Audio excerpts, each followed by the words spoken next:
Online commerce classes में आप सभी का एक बार फिर से स्वागत है। वो कहते हैं ना कि आवश्यकता ही आविष्कार की जननी है। तो पार्टनरशिप का क्रिएशन भी, ये कंसेप्ट भी कुछ इसी प्रकार से उत्पन्न हुआ। सोल प्रोप्राइटरशिप, एकल स्वामित्व, उसकी कुछ सीमाएं हैं कि हमारा जो पैसा है वो लिमिटेड है, हमारे आइडियाज लिमिटेड है। तो उसकी जो कमियां थी कि हमें लार्ज स्केल के ऊपर प्रोडक्शन करना है, लार्ज स्केल के ऊपर हमने प्रॉफिट अर्न करना है, तो ये हमारी जो रिक्वायरमेंट्स थी, तो इसके इन रिक्वायरमेंट्स के आधार पर ये कंसेप्ट माइंड में ये आइडियाज आए कि क्यों न किसी के साथ मिलकर बिजनेस शुरू किया जाए। तो पार्टनरशिप का क्रिएशन कुछ ऐसे ही हुआ है। तो आज हम पार्टनरशिप के बारे में डिस्कस करेंगे। Chapter number 2, accounting for partnership basic concept, class 10+2 accountancy. तो सबसे पहले हम डिस्कस करेंगे, आज की वीडियो में हम डिस्कस करेंगे पार्टनरशिप क्या है, मीनिंग, नेचर, और पार्टनरशिप डीड क्या होता है, उससे रिगार्डिंग क्या प्रोविजंस हैं। तो चलिए शुरू करते हैं मीनिंग के साथ में। मीनिंग क्या होता है पार्टनरशिप का? व्हेन टू और more people started business and share its profit is called partnership। जब दो या दो से अधिक व्यक्ति मिलकर के व्यवसाय शुरू करते हैं कोई भी, और उनको उस व्यवसाय से जो लाभ अर्जित वो करते हैं उनको आपस में डिस्ट्रीब्यूट कर लेंगे, तो उसको हम बोलते हैं पार्टनरशिप। तो पार्टनरशिप में इन दो चीजों का होना जरूरी है। टू और मोर पीपल, कम से कम दो व्यक्ति हो, उससे ज्यादा हो। स्टार्टेड बिजनेस, बिजनेस का एग्जिस्टेंस होना जरूरी है। एंड शेयर इट्स प्रॉफिट, और लाभों को आपस में बांटना भी जरूरी है, तो हम उसको बोलते हैं पार्टनरशिप। व्हेन टू और more people started business and share it profit, आपस में लाभों को बांट भी लेते हैं, तो उसको हम पार्टनरशिप बोलते हैं। पार्टनर,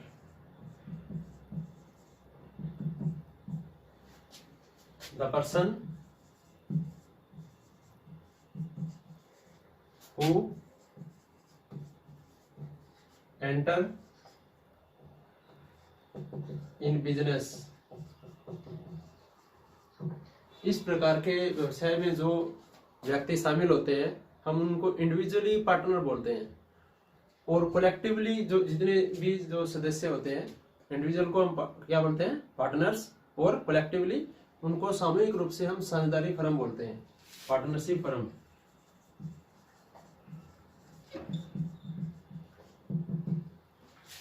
तो ये हुआ आपका पार्टनरशिप का मीनिंग क्या है। और सेकंड, उसके बाद में हम डिस्कस करेंगे नेचर ऑफ पार्टनरशिप। पार्टनरशिप की क्या फीचर्स है, उसकी विशेषताएं कौन कौन सी है। सबसे पहली जो मेन फीचर्स है, आप मीनिंग से ही फीचर्स बना सकते हैं। सबसे पहला आपका था टू और मोर पीपल। तो पहली फीचर आपकी ये कि दो या दो से अधिक व्यक्ति उसमें शामिल होने चाहिए। टू और मोर पीपल, कम से कम दो व्यक्ति होने चाहिए। मिनिमम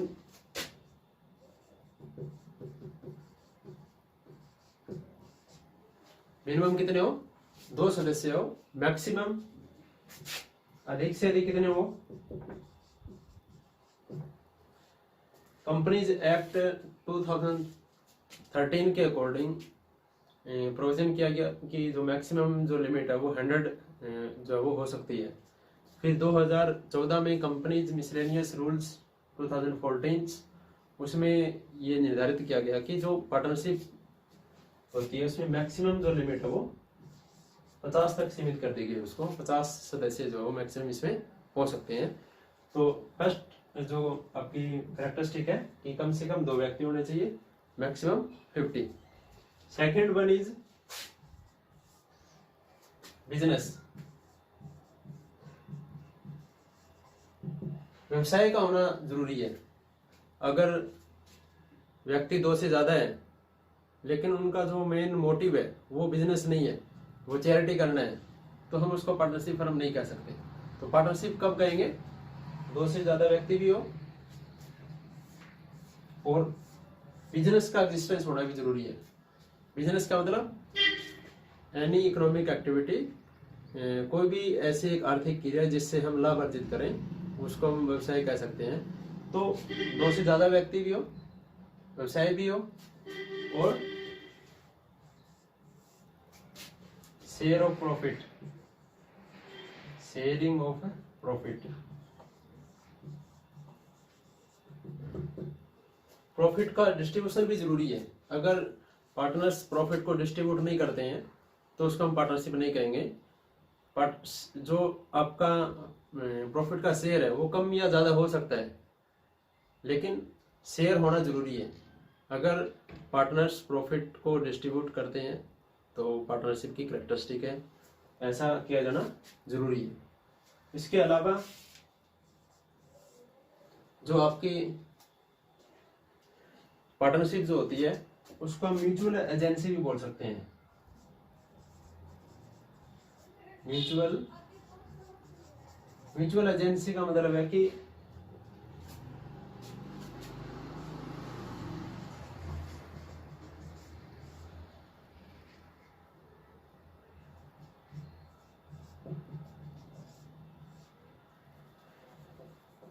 एजेंसी का मतलब समझना जरूरी है। एजेंसी क्या होता है? व्यवसाय का जो ओनर होता है और जो काम करने वाले जो व्यक्ति होते हैं उनके बीच में जो रिलेशन होता है, ओनर और एजेंट, उसके बीच में जो रिलेशन होता है, उसके बीच में जो संबंध होता है, उसको हम एजेंसी बोलते हैं। कि एजेंट जो प्रिंसिपल या जो ओनर्स है उसके बिहाफ पर कार्य करता है, उसके प्रति रिस्पॉन्सिबल होता है। तो इस प्रकार का रिलेशनशिप होना भी जरूरी है, एजेंसी का रिलेशनशिप। तो पार्टनरशिप के केस में जितने भी पार्टनर्स हैं वो सारे ओनर्स भी हैं, उसको हम प्रिंसिपल भी कहेंगे, नियोक्ता भी कहेंगे हम, क्योंकि उन सभी ने अपना अपना पैसा, कुछ पूंजी जो वो लगाई है और उससे बिजनेस शुरू किया है। तो और व्यवसाय में वो कार्य भी कर सकते हैं। तो पैसा लगा इसलिए वो ओनर्स है। और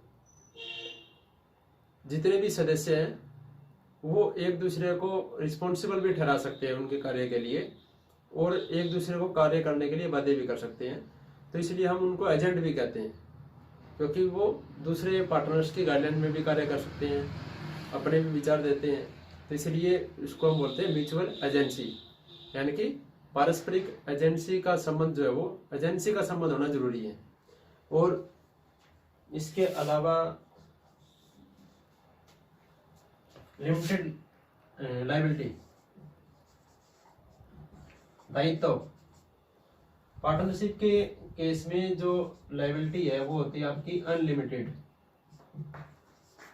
असीमित दायित्व होता है आपका। सोल प्रोप्राइटरशिप है, उसमें आपकी जो लायबिलिटीज है वो भी अनलिमिटेड है, क्योंकि प्रॉफिट भी आपका है और लॉस भी आपका है, रिस्क भी आपका है। ऐसे ही पार्टनरशिप के केस में है कि पार्टनरशिप के केस में एक्ट ऑफ फर्म के लिए, फर्म के कार्यों के लिए जितने भी साझेदार है वो सभी व्यक्तिगत रूप से भी सामूहिक रूप से भी उसके लिए वो रिस्पॉन्सिबल होते हैं। और फर्म के किसी भी कार्य के लिए, दायित्व के लिए उनकी जो पर्सनल जो प्रॉपर्टी है वो भी बेची जा सकती है। इसलिए हम बोलते हैं कि जो पार्टनरशिप के जो सदस्य हैं उनकी जो लायबिलिटी है वो अनलिमिटेड होती है।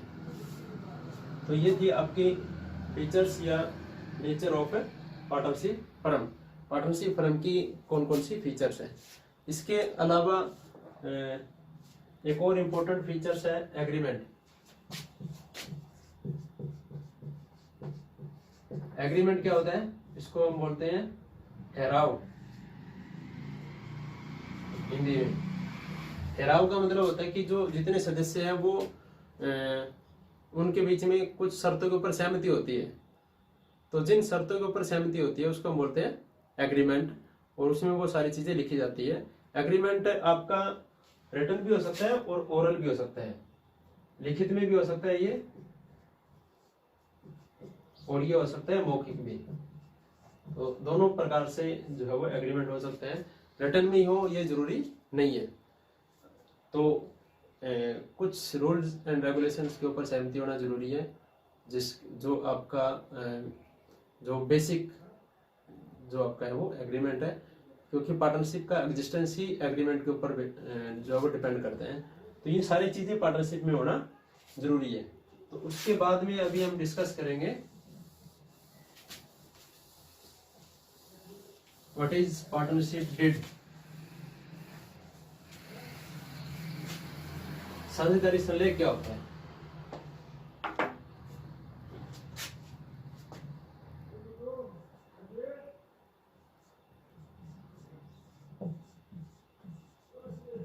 साझेदारी संलेख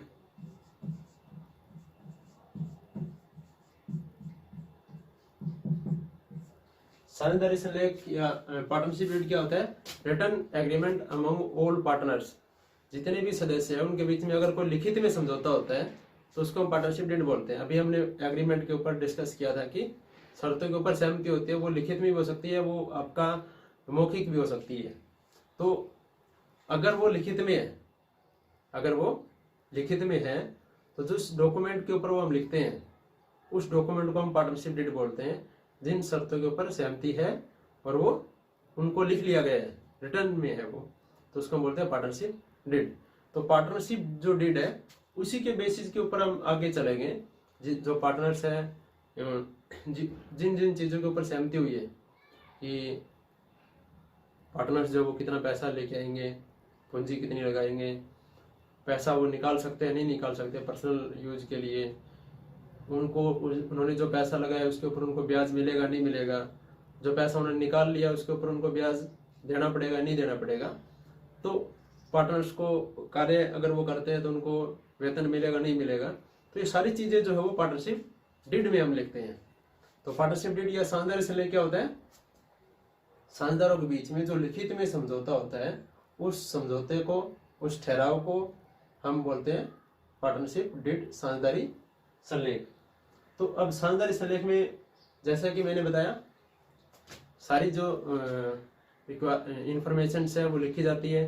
जैसे पार्टनरशिप जो है उसका किस नाम से हम व्यवसाय करेंगे और उसका एड्रेस क्या होगा, उसका ऑफिस कहाँ होगा, जितने भी पार्टनर्स इसमें शामिल है उनके क्या नाम है, उनका क्या एड्रेस है, वो कितना पैसा लेके आएंगे, वो कितना पैसा निकाल सकते हैं, अगर वो पार्टनरशिप फर्म को कोई लोन देते हैं, एडवांस में कुछ पैसा देते हैं तो उसके ऊपर ब्याज मिलेगा नहीं मिलेगा, जैसा कि 6% में आपको मिलता है। अगर पार्टनरशिप डीड में लिखा गया कि 10% अगर मिलना चाहिए तो 10% मिलेगा। तो जितने भी आपके इससे रिगार्डिंग जो कोई भी जो आपके इश्यूज है पार्टनरशिप से रिगार्डिंग, वो उन सभी के ऊपर सहमति जो होती है वो पार्टनरशिप डीड में हम लिखते हैं। तो पार्टनरशिप डीड में जैसा कि मैंने बताया कि जो सारी इंपॉर्टेंट जो इश्यूज है वो इसमें हम लिखते हैं, उसके ऊपर सहमति देते हैं। सैलरी उनको मिलेगी नहीं मिलेगी, कमीशन उनको दिया जाएगा नहीं दिया जाएगा, अगर पार्टनर्स के बीच में कोई डिस्प्यूट हो जाता है, पार्टनर्स के बीच में कोई भी अगर असहमति हो जाती है तो उस केस में हम किस प्रकार से उनके विवादों का निपटारा हम कैसे करेंगे, क्या प्रोसीजर्स होगा, वो सारी जो चीजें हैं वो हम इस पार्टनरशिप डीड में लिख देते हैं, ताकि भविष्य में किसी भी प्रकार की जो है वो समस्या का सामना न करना पड़े। अगर समस्या आए तो उसका हम निपटारा किस प्रकार से करेंगे, तो वो पार्टनरशिप डीड में जो है वो होता है। अब बात आती है कि अगर ये पार्टनरशिप डीड ना हो तो क्या होगा। पार्टनरशिप डीड ना हो तो आपका, अगर पार्टनरशिप डीड नहीं है तो इंडियन पार्टनरशिप एक्ट 1932, इंडियन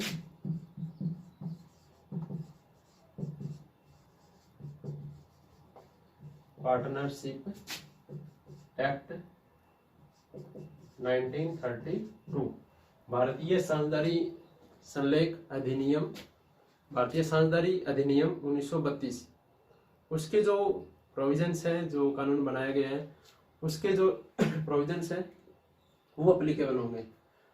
कब होंगे?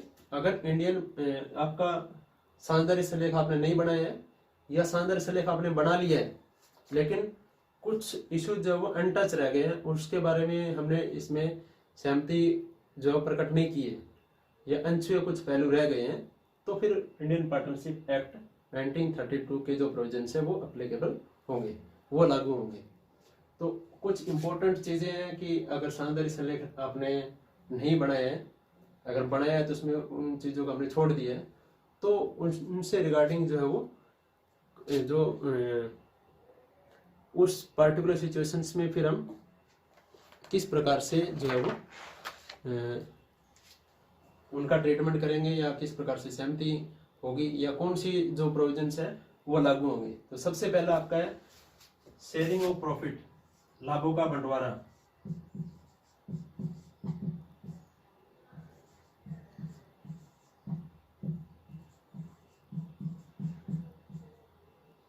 अगर साझेदारी संलेख में आपने ये नहीं लिखा है कि हम लाभों को किस प्रकार से बांटेंगे, तो लाभों का जो बंटवारा किया जाएगा वो किया जाएगा इक्वली।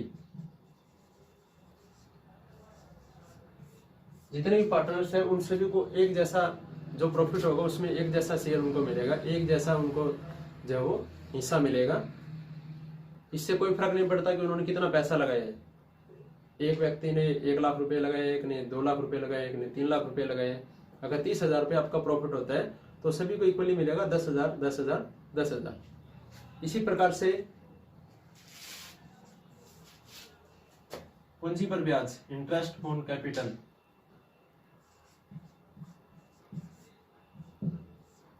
पूंजी पर ब्याज।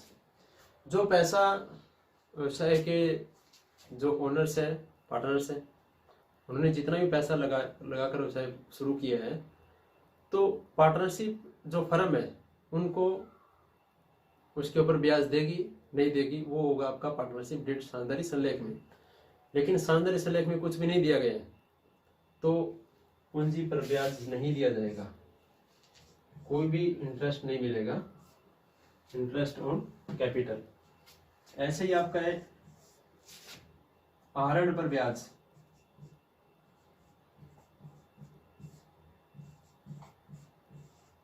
Interest on drawing. ड्रॉविंग क्या होता है? पर्सनल पर्पज के लिए अगर हम कुछ पैसा निकाल लेते हैं साझेदारी से, साझेदारी फर्म में से, तो उसको बोलते हैं आहरण साझेदारी या ड्रॉविंग बोलते हैं हम उसको। तो जो पैसा हमने निकाल लिया है अपने पर्सनल यूज के लिए, जैसे कि अपने बच्चों की फीस आपने पे करनी है स्कूल की, तो उसके लिए कुछ पैसा निकाल लिया आपकी रिक्वायरमेंट्स है, तो फिर अब क्वेश्चन अराइज होता है कि उसके ऊपर हम ब्याज उस पार्टनर से ले या न ले। पार्टनरशिप डेट में अगर लिखा है तो हम उसी के अनुसार उसके ऊपर हम ब्याज चार्ज करेंगे। लेकिन अगर कुछ भी नहीं लिखा तो कोई ब्याज जो है वो चार्ज नहीं किया जाएगा, हम उनसे ब्याज नहीं ले सकते। ऋण पर ब्याज,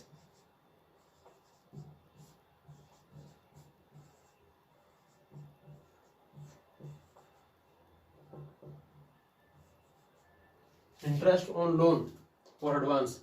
किसी भी पार्टनर्स ने अगर पार्टनर्स ने फर्म को ऋण दिया हुआ है, कोई लोन दिया हुआ है, एडवांस में कुछ पैसे दिए हुए हैं कैपिटल के अलावा, तो अगर पार्टनरशिप डेट में बोला गया है कि आपको इतना % जो वो हम ब्याज देंगे, तो उसी के अकॉर्डिंग मिलेगा। 10% है तो 10%, 8 है तो 8 मिलेगा। लेकिन अगर उसमें कुछ भी नहीं लिखा तो उनको ब्याज तो मिलेगा पार्टनर्स को, लेकिन वो कितना मिलेगा? 6% मिलेगा, 6% पर एन्यूम। तो 6% वार्षिक रूप से हम उनको इंटरेस्ट ऑन लोन, ऋण पर ब्याज हम उनको देंगे। पारिश्रमिक या वेतन,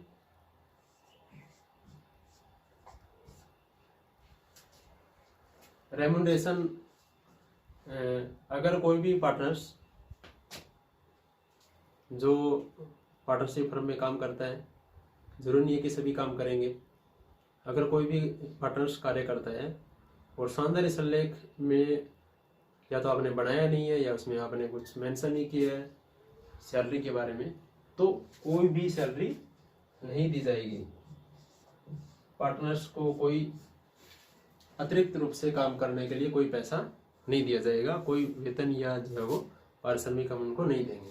तो इस प्रकार से ये चीजें याद रखना जरूरी है। जब हम क्वेश्चन करेंगे तो ये चीजें काम आएगी और इसी के अकॉर्डिंग हम अकाउंटिंग ट्रीटमेंट जो हम बाद में करेंगे। तो आज हमने ये डिस्कस किया है कि पार्टनरशिप फर्म क्या है, मीनिंग क्या है उसका, उसके फीचर्स क्या है, और पार्टनरशिप डीड क्या होता है, और पार्टनरशिप डीड के एब्सेंस में हम किस प्रकार से अकाउंटिंग ट्रीटमेंट करेंगे। तो साझेदारी के बारे में बेसिक जो चीज़ें हैं वो हमने पढ़ ली है। देखते हैं हमने क्या सीखा है उनसे, स्वयं जांचिए। सबसे पहले है मोहन और श्याम एक फर्म में साझेदार हैं यदि उनका साझेदारी विलेख मतलब पार्टनरशिप डीड निम्नलिखित मामलों में मूक है। मूक का मतलब है कि वो उनमें इन चीज़ों के बारे में डिस्कस नहीं किया गया है या फिर साझेदारी से लेख बनाया ही नहीं है। तो आप बताएं कि उनके दावे वैलिड है। नंबर 1, मोहन एक सक्रिय साझेदार है। सक्रिय मतलब वो काम भी करता है पैसा लगाने के साथ साथ। वह प्रति वर्ष 10,000 रुपये का वेतन चाहता है। आपको पता है कि साझेदारी संलेख के अभाव में कोई अतिरिक्त कार्य के लिए वेतन नहीं मिलता है, तो ये वैलिड नहीं है। सेकंड, श्याम ने फर्म को एक ऋण दिया हुआ है, वह प्रतिवर्ष 10% की दर से ब्याज का दावा करता है। ये भी जो है वो वैलिड नहीं है क्योंकि साझेदारी संलेख के अभाव में केवल 6% जो है वो ऋण पर ब्याज साझेदार ले सकता है। फर्म में पूंजी के रूप में मोहन ने 20,000 रुपये और श्याम ने 50,000 रुपये दिए हैं। इतना पैसा उन्होंने लगाकर व्यापार शुरू किया है। मोहन चाहता है कि उसको बराबर लाभ मिले, हालांकि उसने पैसे 20,000 दिए, श्याम ने दिए 50,000 रुपये, लेकिन साझेदारी संलेख के अभाव में उसका ये जो दावा है वो वैलिड है क्योंकि बराबर जो लाभों का बंटवारा है वो किया जाता है साझेदारी संलेख के अभाव में। श्याम अपनी पूंजी पर 6% की दर से ब्याज प्राप्त करना चाहता है। नहीं, साझेदारी संलेख के अभाव में ऋण पर तो 6% की दर से ब्याज मिल सकता है, लेकिन पूंजी पर कोई ब्याज नहीं दिया जाता है। तो ये दावा भी जो है वो इनवैलिड है, अवैध है। सेकंड, आप बताइए कि निम्नलिखित कथन सही है या गलत है। पहला, साझेदारों के बीच बिना किसी लिखित समझौते के एक वैध मतलब वैलिड साझेदारी बनाई जा सकती है, गठित की जा सकती है।